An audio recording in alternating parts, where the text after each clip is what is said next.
Right now, you're reading this, and you feel like you chose to. You feel like somewhere inside you, a decision was made, a thought formed, and then your eyes move to follow it. But what if that feeling is wrong? Not metaphorically wrong, not philosophically wrong in some abstract way that doesn't really matter. Scientifically wrong. In 1983, a neuroscientist named Benjamin Libet ran an experiment that nobody has been able to fully explain since. An experiment so simple it almost seems like a trick. And what it found quietly dismantled one of the most fundamental things human beings believe about themselves: that you are in control of what you do. Most people, when they hear free will, think of philosophy class. Ancient debates. Something for monks and professors to argue about over centuries without ever reaching a conclusion. But Libet wasn't a philosopher. He was a scientist. And he didn't argue about free will. He measured it. Here's what he did. He sat volunteers in front of a clock. A special clock with a dot rotating around the face every 2.56 seconds. Fast enough to track precisely. Slow enough to watch. He told them one thing. Flex your wrist whenever you feel like it. Completely up to you. Anytime. Just watch the clock and note the position of the dot at the exact moment you first feel the urge to move. At the same time, Libet attached electrodes to their scalp to measure brain activity. Specifically, he was looking for something called the readiness potential, a slow build of electrical activity that the brain produces before a voluntary movement. Neuroscientists had known about it since the 1960s. The brain ramps up before you move. That much was established. What nobody had done was compare that ramp to the moment a person became conscious of wanting to move. Libet did. And what he found stopped the field cold. The brain began preparing the movement an average of 550 milliseconds before the wrist flexed. More than half a second. That part wasn't surprising. What was surprising was this. The participants didn't become aware of their urge to move until about 200 milliseconds before the movement happened. Which means the brain had already been preparing the action for 350 milliseconds before the person was conscious of deciding to do it. Your brain moves first. You find out about it after. The decision was made before you made it. Read that again, because it doesn't mean what most people think it means, and it also might mean something far worse than you're currently assuming. The immediate reaction from the scientific community was exactly what you'd expect. Skepticism. Methodological criticism. Arguments about the clock, about the precision of self-reporting, about whether the readiness potential really represents a decision or just neural noise. Libet himself was troubled by his own results. He spent the rest of his career trying to find a loophole. And he did find one. Sort of. He noticed something in the data. While the brain began preparing a movement long before the person was aware of it, participants could still cancel the movement at the last moment. They could veto it. The urge would rise, they'd feel it, and then they could choose not to follow through. Libet called this free won't. Maybe you don't initiate your actions, but maybe you can still stop them. It was a lifeline, something to hold on to. The idea that consciousness, even if it arrives late to the party, still has a hand on the brake.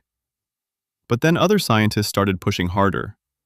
In 2008, a team led by John Dylan Haynes at the Max Planck Institute for Human Cognitive and Brain Sciences ran an updated version of Libet's experiment using fMRI brain scanning instead of scalp electrodes. This let them look deeper, not just at the surface of brain activity, but at specific regions. What they found was worse. Using patterns of brain activity in the prefrontal and parietal cortex, Haynes's team could predict which hand a participant was going to move up to 10 seconds before the participant was aware of any intention to move. 10 seconds. You think you're about to make a spontaneous decision. You feel free. You feel present. And 10 seconds earlier, your brain has already written the outcome.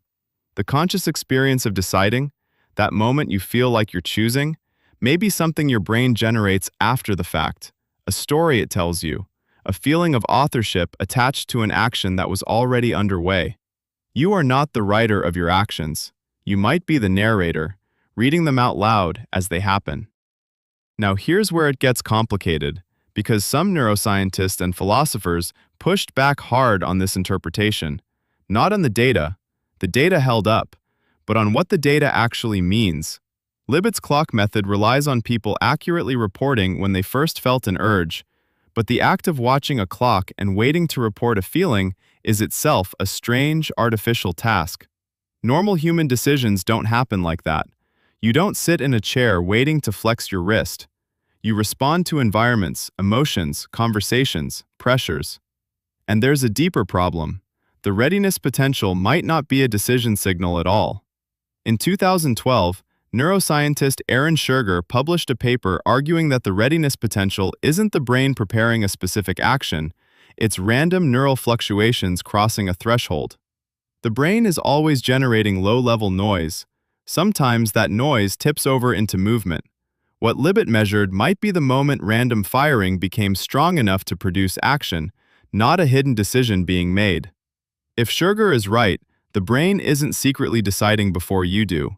It's more like a system always on the edge of movement, waiting for a fluctuation to push it over. Which raises its own uncomfortable question. If your decisions are downstream of random neural noise, is that better or worse than a hidden brain making choices without you? Either way, the you doing the deciding is harder to locate than it seemed. And this matters far beyond philosophy seminars, because the legal system, the entire structure of criminal justice, is built on the assumption of free will. You did something wrong. You could have done otherwise. Therefore, you are responsible. Therefore, you are punished. If Libet is right, or even partially right, that foundation shakes. Several legal scholars and neuroscientists have argued that the implications for criminal law are profound. Not that people should be free to do whatever they want, but that the concept of moral desert, the idea that someone truly deserves punishment because they freely chose evil, may be incoherent. We already accept this in limited cases. We don't punish people for actions caused by brain tumors, psychosis, or severe developmental disorders. We recognize that the brain can produce behavior the person cannot control. What Libet's experiment suggests is that the line between those cases and every other case may be blurrier than we want to admit. Much blurrier. But here's the part that doesn't get discussed enough. Libet himself, the man who ran the experiment, who spent decades staring at this data, did not conclude that free will is an illusion. He concluded something stranger. He believed that consciousness, even arriving late, even unable to initiate action, still has a role. That the veto, the ability to cancel an action already in motion, is real and meaningful. That the feeling of will, even if it doesn't match the timeline of neural events, is not simply a lie the brain tells itself. He couldn't prove it, but he couldn't let it go either. And maybe that tension is the most honest place to land. Because here's what we actually know. Your brain begins preparing your actions before you are aware of them. The gap is measurable. The data is solid. The conscious experience of deciding may be constructed after the fact, a feeling of authorship stitched onto events already in motion. And yet you are still here, reading this, feeling, right now, like you are choosing what to think about it. Maybe that feeling is an illusion built by 300,000 years of evolution to keep you functioning. A story your brain tells you so that you stay motivated, keep planning, keep acting as if it matters what you decide. Or maybe the feeling is real in a way that the data can't capture. Maybe consciousness is doing something that electrodes and fMRI machines can't fully see. Nobody knows. What Libet proved is not that you have no free will. What he proved is that the question is far more serious than anyone wanted to believe. That the you, sitting behind your eyes, feeling like the author of your life, may be working with information that arrives a little too late. And that the moment you feel most certain you are choosing freely may be exactly the moment the choice was already made.